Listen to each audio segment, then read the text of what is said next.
Bonjour et bienvenue sur ce tutoriel intitulé Utilisation de la fonctionnalité recherche du ROR. Alors pour accéder à la fonctionnalité recherche du ROR, il vous suffira de cliquer sur l'onglet situé tout en haut de la plateforme et qui s'appelle Recherche. Alors il se peut que lorsque vous vous connectiez, vous tombiez par défaut sur cette fonctionnalité, auquel cas vous n'aurez pas besoin de réaliser le clic que je viens de faire. Cette fonctionnalité va donc vous permettre de trouver une offre de santé à proximité d'une localisation. Elle va se composer de deux onglets. Un onglet où il sera nécessaire de renseigner le lieu de votre recherche, et un onglet tout l'aurore où il sera nécessaire de renseigner l'objet de votre recherche. Donc cela peut être un type d'établissement, CHU, clinique, EHPAD, etc.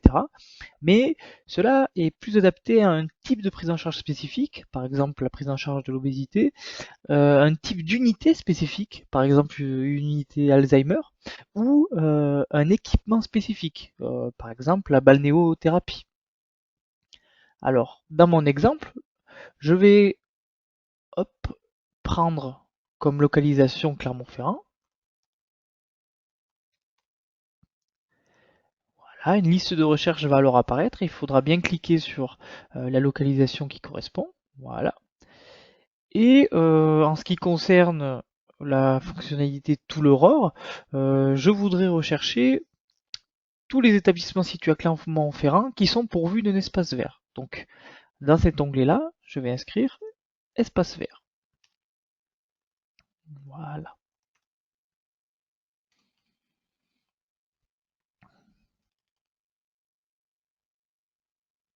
Voilà.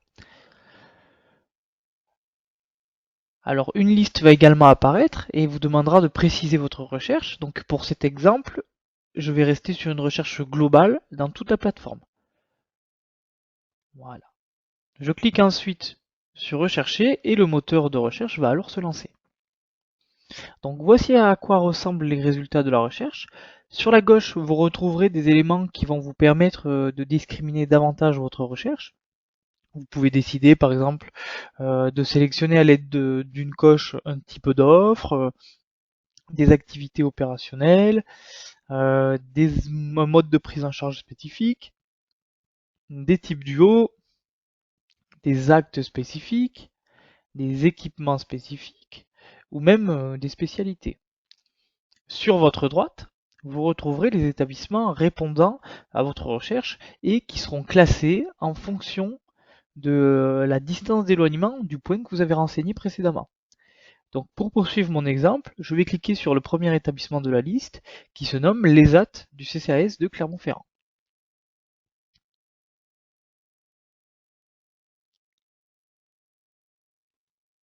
Hop, voilà. Alors il apparaît que cet établissement a une unité d'aide par le travail qui correspond à ma recherche. Je vais donc cliquer sur cette unité. Voilà. Et nous allons retrouver la fiche de l'unité opérationnelle avec toutes les données descriptives qui sont inhérentes à cette unité du CCAS de l'ESAT du CCAS du Clermont-Ferrand. Alors ces fiches descriptives sont très utiles puisqu'elles vont permettre de trouver un grand nombre d'informations sur l'unité de cet établissement. Nous allons pouvoir retrouver par exemple les activités opérationnelles qui sont proposées, par exemple l'accompagnement pour préparer sa vie professionnelle, accompagnement à la recherche d'un emploi. Nous allons également retrouver la capacité d'accueil. Nous voyons que cette unité comporte 41 places. Nous allons retrouver également quelques données administratives, notamment les horaires de contact du secrétariat, avec les coordonnées également. Nous allons retrouver l'âge de la patientèle, donc nous voyons que c'est de 18 ans à 60 ans. Sur la droite, nous allons retrouver l'adresse de l'unité opérationnelle ainsi que les coordonnées de contact.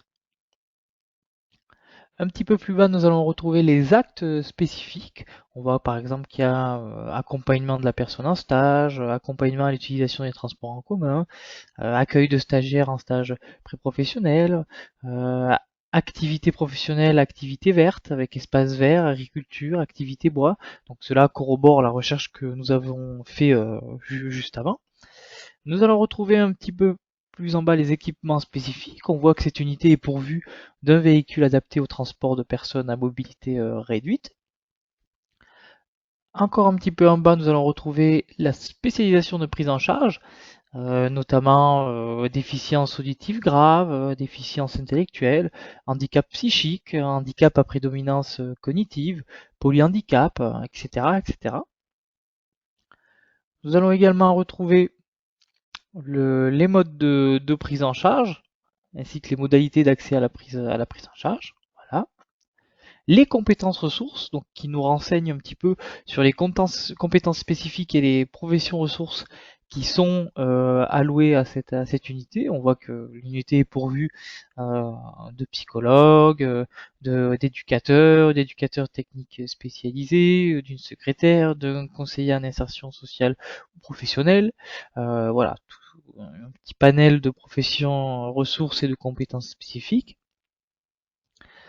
Un petit peu plus bas, nous allons retrouver des données qui sont relatives au planning d'ouverture.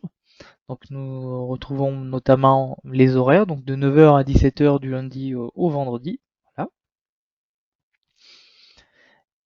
Et pour terminer, nous allons retrouver des informations qui vont concerner le ou la responsable de cette unité, avec notamment ses coordonnées.